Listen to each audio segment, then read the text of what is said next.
नमस्कार, आप देख रहे हैं द एंगल और मैं हूं आपके साथ नीतू शर्मा। कोरोना संकट के चलते जहां हर वर्ग परेशान है, वहीं काफी ज्यादा मार मजदूरों के साथ साथ उस युवा वर्ग को भी पड़ रही है जो उज्जवल भविष्य की नींव कहे जाते हैं। कोरोना संकट की इस घड़ी में जहां प्रतियोगी परीक्षाओं की तैयारी कर रहे युवाओं का भविष्य संकट में है, वहीं राजस्थान सरकार की उदासीनता के चलते स्कूलों और कॉलेजों में अध्ययनरत छात्रों का भी काफी परेशानी का सामना करना पड़ रहा है। बात करें उच्च शिक्षा विभाग की भी, तो इस दिशा में भी सरकार ने कोई ठोस कदम नहीं उठाए हैं, जिसके चलते युवाओं का भविष्य अंधकार में है। मुश्किल के इस समय में जोधपुर जयनारायण यूनिवर्सिटी से जुड़े दो छात्र नेताओं ने सरकार को कुछ अहम सुझाव दिए हैं। कोरोना संकट के चलते राजस्थान में उच्च शिक्षा विभाग विश्वविद्यालय स्तर की परीक्षाओं को लेकर अभी भी असमंजस में है।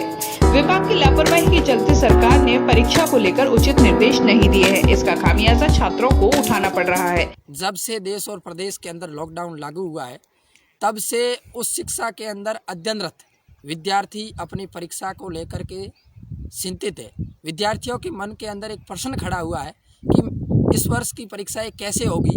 इसको लेकर के सरकार ने किसी भी प्रकार की कोई गाइडलाइन जारी नहीं की है। राजस्थान सरकार के उस शिक्षा मंत्री द्वारा एक पत्र जरूर जारी किया गया था, जिसमें कहा गया था कि स्नातक और स्नातकोत्तर अंतिम वर्ष के जो विद्यार्थी है, उनकी परीक्षाएं 1 से 15 जून तक और बाकी कक्षाओं की परीक्षाएं 15 जून के बाद में आयोजित कराने का निर्णय सरकार ने किया था। मगर इस समय देखा जाए तो कोरोना का प्रकोप भयंकर रूप में है। ऐसे में परीक्षाएं कराना संभव नहीं है। जब से कोविड-19 नामक वायरस ने भारत में दस्तक दी है और जैसे जैसे इसके मामले बढ़े हैं और देश में और प्रदेश में जब से लॉकडाउन लागू हुआ है, तब से उस शिक्षा को लेकर विश्वविद्यालय और महाविद्यालयों के विद्यार्थी लगातार चिंतित हैं। वो सोच रहे हैं कि उनकी परीक्षाएं होगी या उन्हें प्रमोट किया जाएगा। इस संबंध में भारत सरकार ने और राजस्थान सरकार ने, यूजीसी ने, मानव संसाधन मंत्रालय ने अभी तक कोई स्पष्ट गाइडलाइन जारी नहीं की है। सरकार ने परीक्षाओं को लेकर कुछ निर्देश जारी किए थे, लेकिन छात्रों के सामने वस्तु स्थिति नहीं रखी गई। ऐसे में छात्रों का भविष्य अंधकार में है। संकट के समय में जोधपुर जयनारायण व्यास यूनिवर्सिटी से जुड़े दो छात्र नेताओं दुर्ग सिंह राजपुरोहित और बबलू सोलंकी ने सरकार को कुछ सुझाव दिए हैं। चलिए नजर डालते हैं उन सुझाव पर। विश्वविद्यालय में अध्ययनरत स्नातक प्रथम द्वितीय वर्ष के प्रथम वर्ष के विद्यार्थियों को गत वर्ष के मूल्यांकन के आधार पर प्रमोट किया जाए। स्नातक अंतिम वर्ष के विद्यार्थियों और स्नातकोत्तर अंतिम वर्ष के विद्यार्थियों को यदि आगामी कुछ दिनों तक स्थितियां सामान्य नहीं होती है, तो इन विद्यार्थियों को गत वर्षों के मूल्यांकन की औसत से 10% अधिक अंकों से उत्तीर्ण किया जाए। संपूर्ण देश में लॉकडाउन के चलते यूजीसी, मानव संसाधन मंत्रालय और कुलपतियों और राज्य सरकारों द्वारा डिजिटल कक्षाओं के संबंध में जो दिशा निर्देश जारी किए गए हैं, उस संबंध में जयनारायण विश्वविद्यालय में अब तक डिजिटल क्लासेस प्रभावी रूप से प्रारंभ नहीं हुई हैं। अतः इस संबंध में जयनारायण व्यास विश्वविद्यालय जोधपुर के प्रशासन को आवश्यक दिशा निर्देश जारी किए जाए।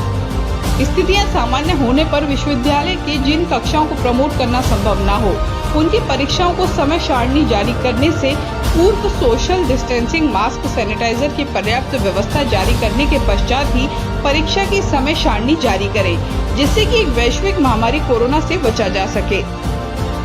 जयनारायण व्यास विश्वविद्यालय जोधपुर में सामान्य परिवारों के विद्यार्थियों की संख्या बहुत है, जो कि ग्रामीण क्षेत्र से आते हैं और शहर में विश्वविद्यालय के आसपास किराए पर रहते हैं। अभी इस महामारी के प्रकोप के कारण कुछ विद्यार्थियों के सामने किराया नहीं दे पाने का संकट भी खड़ा हो गया है। इस पर भी विचार किया जाए। सेमेस्टर विषयों के विद्यार्थियों को अगले सेमेस्टर में प्रमोट किया जाए, क्योंकि पिछले सेमेस्टरों के परिणाम आना शेष है तथा आगे के सेमेस्टर का कोई पाठ्यक्रम नहीं हुआ है। ऐसे में बगैर पाठ्यक्रम परीक्षा कैसे आयोजित होगी। पिछले सेमेस्टर के प्राप्त मूल्यांकन के आधार पर प्रमोट करें अगले सेमेस्टर के लिए। विद्यार्थी अध्ययनरत है, उनको प्रमोट किया जाए, क्योंकि इस समय जोधपुर विश्वविद्यालय की बात करें या शायद राजस्थान विश्वविद्यालय की करें, नियमित लगभग 30-30 हज़ार विद्यार्थी अध्ययनरत है। ऐसे में इतने सारे विद्यार्थियों को सोशल डिस्टेंसिंग का सारा ध्यान रखना, प्रशासन को इतनी व्यवस्थाएं करना संभव नहीं है। इसलिए इन सभी विद्यार्थियों को अपनी अपनी कक्षा के मूल्यांकन के आधार पे महाविद्यालय और विश्वविद्यालय इनको प्रमोट करें, ताकि आगे का जो पाठ्यक्रम है, आगे की वर्ष 2020-21 की जो पढ़ाई है वो निरंतर जारी रहे। साथ ही सरकार ने एक आग्रह किया है कि ई लर्निंग के माध्यम से विद्यार्थियों की कक्षाएं प्रारंभ की जाए, मगर जोधपुर विश्वविद्यालय में अभी तक किसी भी प्रकार की कोई ई लर्निंग की पढ़ाई प्रारंभ नहीं हो पाई है। तो ऐसे में विद्यार्थियों के लिए पाठ्यक्रम का चिंता का विषय है। साथ ही सेमेस्टर विषयों में अध्ययनरत विद्यार्थियों को अगर परीक्षाएं आयोजित भी हो तो सेमेस्टर विषयों में जो पढ़ रहे हैं उनकी परीक्षाएं कैसे होगी, क्योंकि पूर्व के सेमेस्टरों के परिणाम आने बाकी है।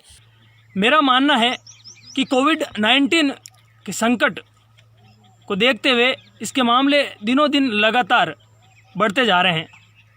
तो भारत सरकार, राजस्थान सरकार, मानव संसाधन मंत्रालय और यूजीसी से मेरी अपील रहेगी कि स्नातक और स्नातकोत्तर, स्नातक के प्रथम और द्वितीय वर्ष के छात्र और स्नातकोत्तर के प्रथम वर्ष के छात्रों को उनके गत वर्ष के मूल्यांकन के आधार पर उनको प्रमोट किया जाना चाहिए। जो विद्यार्थी स्नातक में अंतिम वर्ष फाइनल ईयर के विद्यार्थी हैं और स्नातकोत्तर जो पीजी के फाइनल ईयर के स्टूडेंट हैं, उनको उनके पिछले जो उनकी क्लासेस का एवरेज है, जो मूल्यांकन है, उनके एवरेज से 10% अतिरिक्त मार्क्स बोनस के रूप में देकर उनको उत्तीर्ण किया जाना चाहिए।